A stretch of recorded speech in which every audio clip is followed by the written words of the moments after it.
Coming up next on Hands on Windows, we're going to take a look at the virtualization features in Windows 11. Podcasts you love. From people you trust. This is TWiT. Hello, everybody, and welcome back to Hands on Windows. I'm Paul Thurrott, and this week I thought I would take a look at some of the several virtualization features that Microsoft ships in Windows 11. So virtualization is a way to run another OS, or the same OS really, if you want, in a virtualized software environment, right? Often in a window on top of the operating system you're using, right? There's usually interaction capabilities between the host, which is the computer you're using, and the guest, which is some virtual environment. All of these features are available in Windows 11. None are enabled by default. All of them are installed using this crazy user interface from the past called, actually in settings, Windows Features, which is a control panel.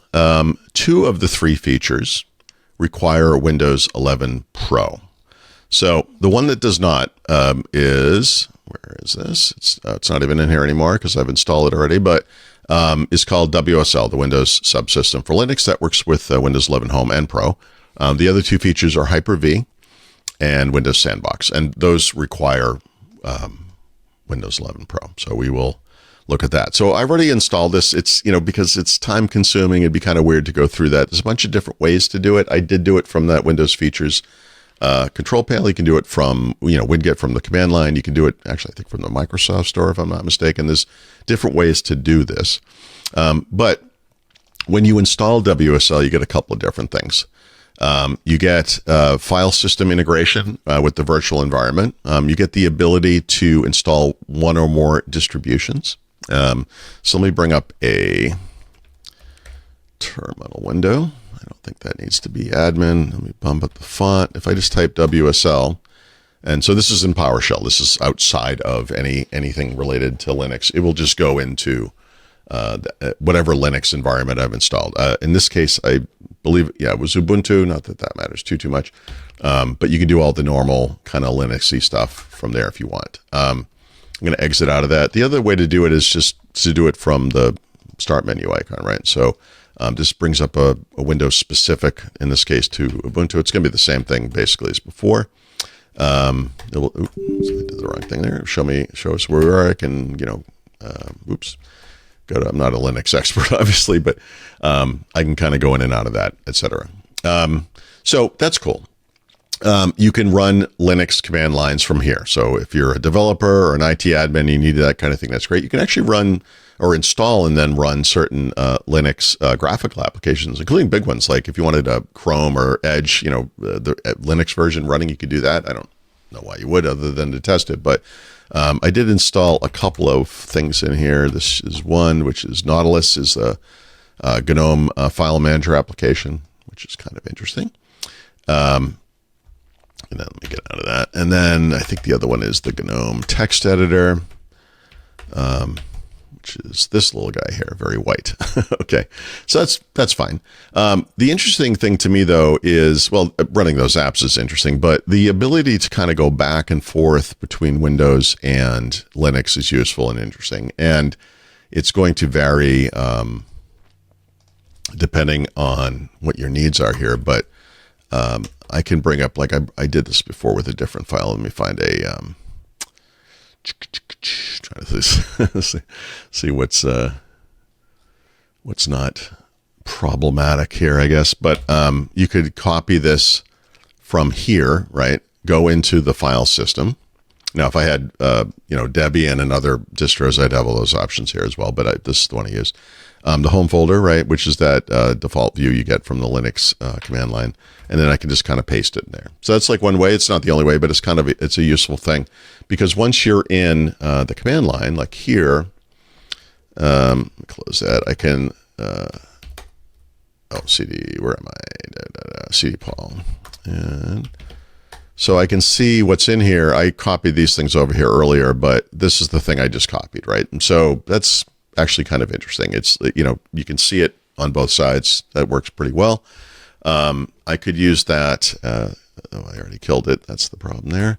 if I wanted to bring up let's do it this way, that text editor again, I can open, the file right from there. So within Linux, it's very useful. So that's very interesting. This is useful for, like I said, developers, IT admins. If you just want to learn Linux, I mean, it's kind of a great way to do it without having to go to the pain and trouble of, trying to just bring a computer up with that thing directly. So that's available, like I said, to everybody. But the next two, you require Windows 11 Pro, and we will look at those right after this break. Hey, Paul, thank you. This episode of Hands on Windows brought to you by Thinkst Canary. I'm so glad I have my Thinkst Canary. Thinkst Canary, what are they? They're honeypots. They can be deployed in minutes. They're super secure, but they will let you know if there's anybody breaching your perimeter. If somebody is in your network, accessing those lure files you create with your Thinkst Canary, or brute forcing that fake internal SSH server, your Thinkst Canary will immediately tell you, you got a problem. No false alerts, just the alerts that matter. Choose a profile for your Thinkst Canary that can be almost anything: a Windows server, an Exchange server, a SharePoint server, a Linux box. It can be a SCADA device. It can be almost anything. You register with the hosted console. By the way, it's so easy to change it. You might have them be something different every day. You set it up. It'll do all the monitoring, all the notifications any way you want: email, SMS, Slack, webhooks, API. Then you wait. You just sit back and relax, because attackers who breached your network, or malicious insiders and any other adversary on your network, will make themselves known. They can't help it by accessing your Thinkst Canary, and then you got them. Now, I've got just one. A small business might have 4 or 5, one for every network segment for sure. A big bank might have hundreds, but I'll give you some pricing examples. Visit canary.tools/twit, and for just $7,500 a year, you're going to get 5 Thinkst Canaries. You get your own hosted console, you get upgrades, you get support, of course, you get maintenance. And if you use the code TWIT in the How Did You Hear About Us box, you're going to get 10% off. And not just for the first year, but for life. Now, you can always return your Thinkst Canaries with their 2-month money-back guarantee for a full refund. So you don't have to, there's no risk here. But I got to tell you, we've been doing ads for Thinkst Canaries since they started, more than 10 years. And in all that time, no one has ever asked for their money back. Not once. Because once you get a Thinkst Canary, you'll say, how did I ever live without these? Visit canary.tools/twit. Enter the code TWIT in the How Did You Hear About Us box. Thinkst Canary. Now, back to the show. So, 2 other virtualization features that are provided with Windows 11, but not enabled or installed by default, right? So the first one is Windows Sandbox.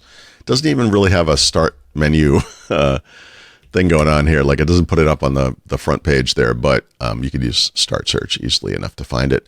So what this is a very lightweight virtual machine that's based on the computer you're using right now. It's stripped down, so it doesn't show you all the apps and things you have. It runs in this little window. It's got this goofy bug where it has 2 of these icons. I don't know what's going on. This has been happening for a while. If you look at the Start menu, you can see that, well, it's not easy to see, but you can see there's really not much there. It's just the basics. Even if you went into settings, for example, and there's no Windows update, there's nothing to do here. The point of this environment is so that you can test some software that you think is suspicious, or you're nervous that it might do something bad to your computer. So maybe you downloaded something. I'll just use this like random kind of file, whatever this is. Maybe Smart Screen threw up a flag, or maybe there was a warning, maybe the executable isn't signed, or whatever it might be. And you're like, well, I just want to see if this thing's okay. You can run it in this virtual environment instead. There's a bunch of different ways to do this. One of those ways is not drag and drop. So you can see I can't do that. But by default, clipboard reflection is turned on. So if I use, I'll right click so you can actually see it. But if I copy this to the clipboard and then switch back here and then right click and do paste, it actually is going to put that file in here, right? So I could run this and, if it was an executable, and see what happens. You can resize the window. It will scale with it. It will scale with it in really weird ways. So if you have you want to do it this way, you can get a desktop that is very unusual for Windows. But when you close this thing, it's gone. So this file that I added, the 2 icons I deleted, it's all going back to the way it was before. And that's by design. This is literally just a temporary environment that you run to test it. So when you close this thing, it's going to warn you, like, look, you just want to make sure you know, like everything's gone. You're like, yep. And so if I were to run that again, it would just come up the way it was before, right? So cool. Like that works really well for that purpose. If you need a more general virtualization environment, like people have been running for, decades really, Microsoft provides the Hyper-V client for Pro and up in Windows as well. And this is like kind of I'm going to let's just put this down a little bit. It's so bright. But this is a like kind of a traditional, although it's hypervisor based. This is running on the hardware, but it allows you to run any number of virtual machines. You can install these things off of ISOs. There is some distinction if you're running on x86, like an Intel or AMD based PC versus an ARM based PC.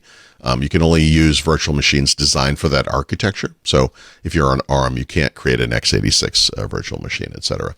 I created a couple earlier on this computer. I'll just run this one now so you can get an idea of what it looks like. So this is Debian Linux, which is probably, for some reason, is trying to run in some crazy. Because it's the screen. I'm just moving it to a different screen so I can bring this sucker back. Let me see if that works. There we go. A little bit better. And then I'll resume it. I paused it. Sorry. So if this thing would ever come back, let's see. I don't think, it's the resolution thing is screwing it up. Well, I will just kill it. So I'll start this thing from scratch. I tried to make that work more efficiently. That was my mistake.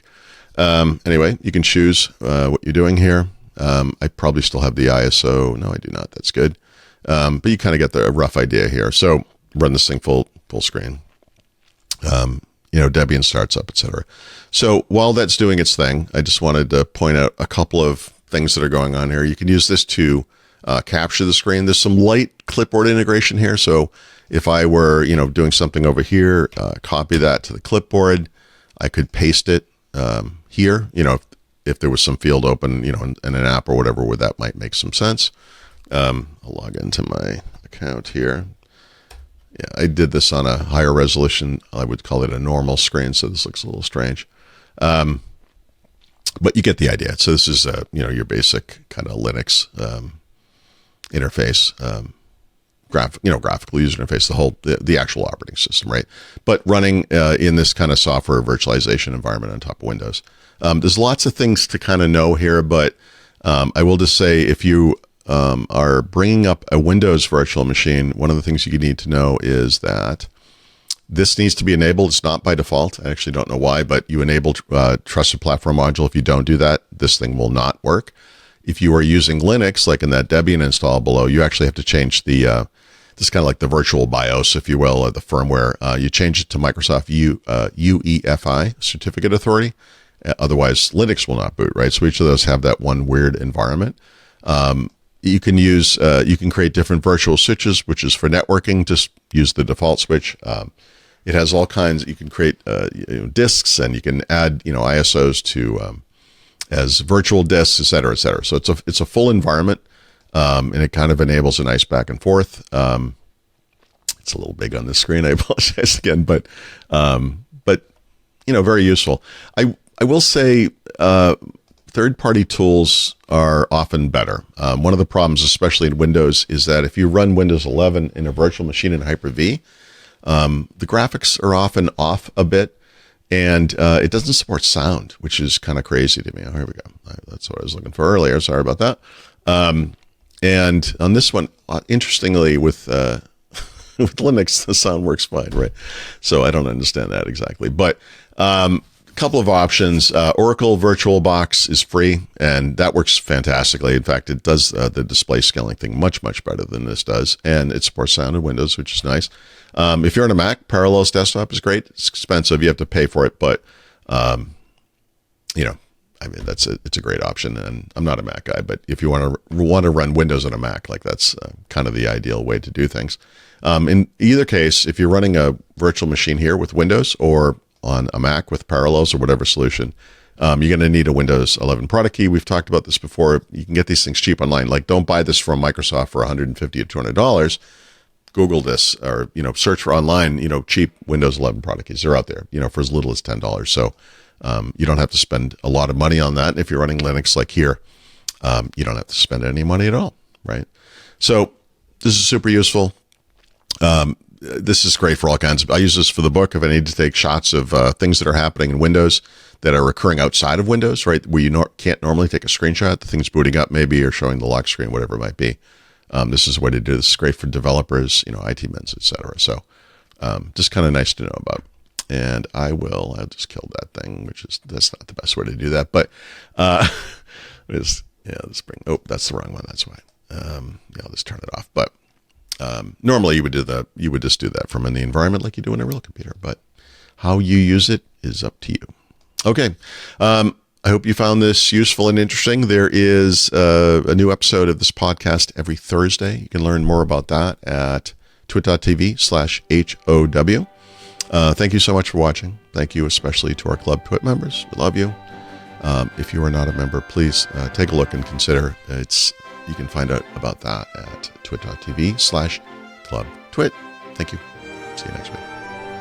Hey everybody, it's Leo Laporte. Are you trying to keep up with the world of Microsoft? It's moving fast, but we have two of the best experts in the world, Paul Thurrott and Richard Campbell. They join me every Wednesday to talk about the latest from Microsoft on Windows Weekly.